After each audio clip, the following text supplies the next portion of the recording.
ultimately the prince has returned on the pitch after 981 days.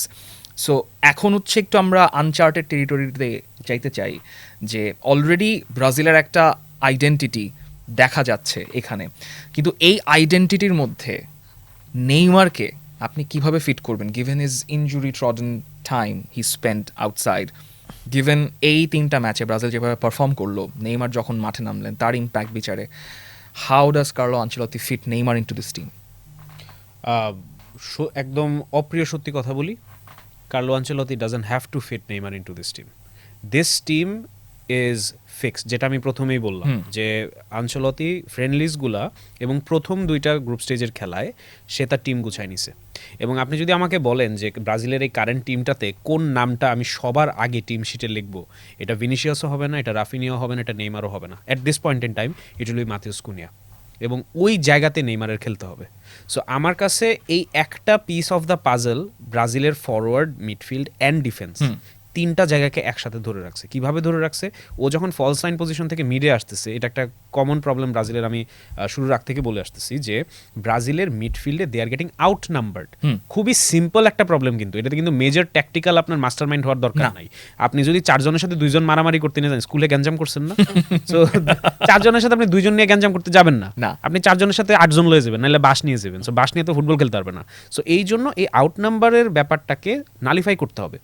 এবং ফরওয়ার্ডে যেহেতু আমার কোনো রকম প্রমিসিং স্ট্রাইকার আপফ্রন্ট নাই, যেটা একদম টার্গেট ম্যান হিসেবে আমি ইউজ করব, আমার ফরওয়ার্ড লাইনেও এমন একটা কানেক্টার লাগবে যে এই মিডফিল্ডার ফরওয়ার্ডটাকে কানেক্ট করবে। And last piece of the puzzle, যখন আমার রেস্টিং অফেন্স থেকে ডিফেন্সে ট্রানজিশনটা হচ্ছে, তখন someone is dropping back like Casemiro, যেখানে মিডফিল্ডে ওই পকেটটা আর ক্রিয়েট হচ্ছে না, অপোজিশন এসে যেখানে আসলে কাউন্টারটা করতে পারবে।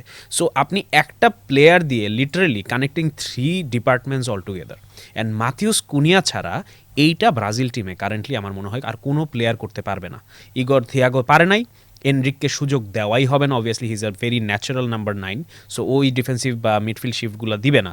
সো মাথিউস কুনিয়াকে ইউ ক্যান নট রিপ্লেস। এখন আপনি আমাকে বলতে পারেন, is Neymar a better option than Matheus Cunha? In his prime absolutely, in his prime, কোনো ডাউট নাই। কিন্তু এখন উইথ দিস নেইমার, আমি যেই রোলগুলোর কথা বলছি, এইটা আপনি নেইমারকে দিয়ে করাইতে পারবেন? Absolutely impossible, quite impossible. তাহলে ওর রোলটা কখন আসবে? ওর রোলটা আসবে যখন এই গিভেন ফর্মুলাটা অপোজিশন থিত হয়ে গেছে, অপোজিশন বুঝে গেছে, there needs to be a spark, there needs to be a moment of magic. That is exactly when you bring in Neymar and you do not give a script to Neymar, you let him do his thing. And ওইটা কিন্তু আপনি 90 minute করতে দিতে পারবেন না, you need to do that for 10 to 15 minutes. And নেইমারের রোলটা এইটাই, in this World Cup he needs to be that 15-20 minutes super Saiyan mode.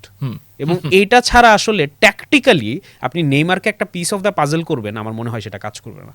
Even মানে যেটা আজিম ভাই বললেন যে মাথিউস কুনিয়ার রোলটা ইজ ভেরি ভেরি ইম্পর্টেন্ট, যেটা বোঝা গেল এই 2টা ম্যাচে। মানে উই নিউ যে Matheus Cunha will play as the hook in the midfield, সব কিছু কানেক্ট করার জন্য। এখন অনেকেই বলে there is a tons of memes in Brazil, tons of memes in circulating in social media about Endrick and Carlo Ancelotti. মনে হয় এন্ড্রিকের কিছু, মানে কার্লো আনচেলত্তি কিছু একটা এন্ড্রিকের কাছে আসে, এই জন্য এন্ড্রিককে উনি খেলায় না। বাট ধরেন নেইমারকে যদি ওই রোলটাতে খেলানো হয়, মানে আবার ওয়াই নট এন্ড্রিক? মানে এন্ড্রিককে তো খেলানো হইলো লাইক 8 মিনিট, আগের ম্যাচে 26 মিনিট। সো এন্ড্রিককে খেলানো না খেলানোর অবস্থাটা কি দাঁড়ায় তাহলে ব্রাজিলের, মানে চেহারাটা তাহলে কি দাঁড়াবে?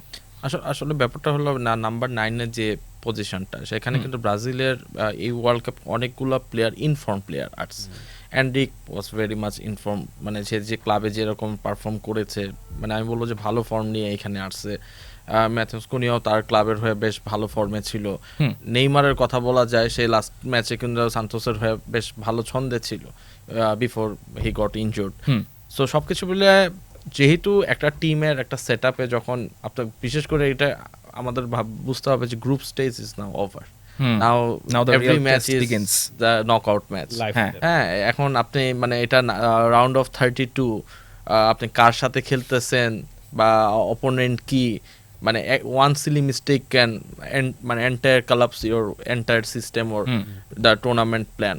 সো এখন যে জিনিসটা হয়েছে যে ম্যাথিউস কুনিয়া, আমি অফকোর্স এটা বলবো যে পরপর 2 ম্যাচে সে নিজেকে যেভাবে পারফর্ম করে এস্টাবলিশ করেছে, মানে ইটস ভেরি আনলাইকলি যে তার পজিশনটা চেঞ্জ হবে।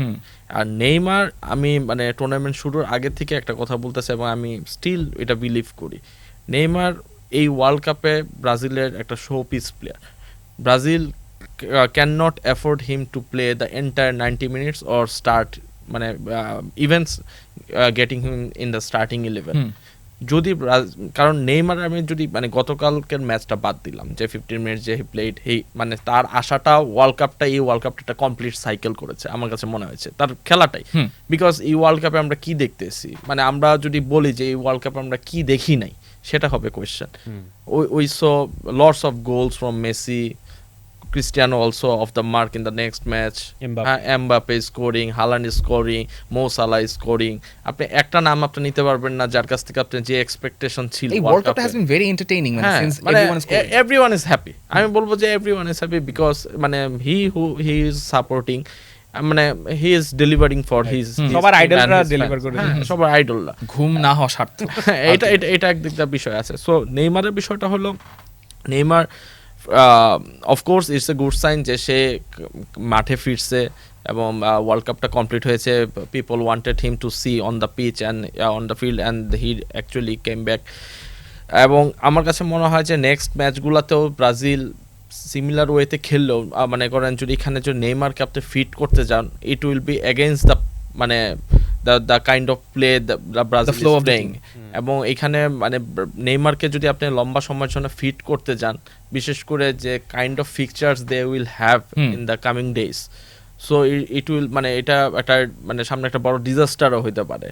হ্যাঁ, he is a kind of N মানে ওন কোয়ালিটি, ঠিক আছে আমার, বাট আজিম ভাই has rightly said he has left his prime.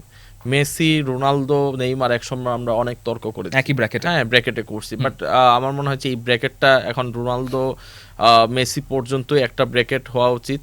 মানে নেইমার মানে অপরচুনিটি ছিল অনেক, but injury and other things has মানে যেটা হয় ব্রাজিলের প্লেয়ারদের ক্ষেত্রে আমরা মানে টাইম এন্ড অ্যাগেন দেখেছি এই জিনিসটা। বাট মানে it's good to see him back on the field, but আমার মনে হয় না যে মানে more than 30 minutes in any game he will play, and মানে probably he will not be in the starting 11 as well. So ওইভাবেই হয়তো Brazil চাবে যে ওই 30 মিনিটস এই যে নেইমারের অরা, হ্যাঁ যেভাবে আমরা ক্রোয়েশিয়ার সাথে লাস্ট ওয়ার্ল্ড কাপে ম্যাচটা দেখেছি, হ্যাঁ যেভাবে সে গোল করলো, মানে আনফরচুনেটলি তারা তার 5 মিনিট পরে গোল করে পেনাল্টি শুট আউটে গিয়ে ম্যাচটা হারে, কিন্তু মানে ওই ধরনের যে স্কোরিং অপরচুনিটি যেটা কিনা আমরা জানি ব্রাজিলের টিমে হয়তো রিয়ালি 2-3 জনই করতে পারবে, তো definitely Neymar will be the one মানে in top of the definitely.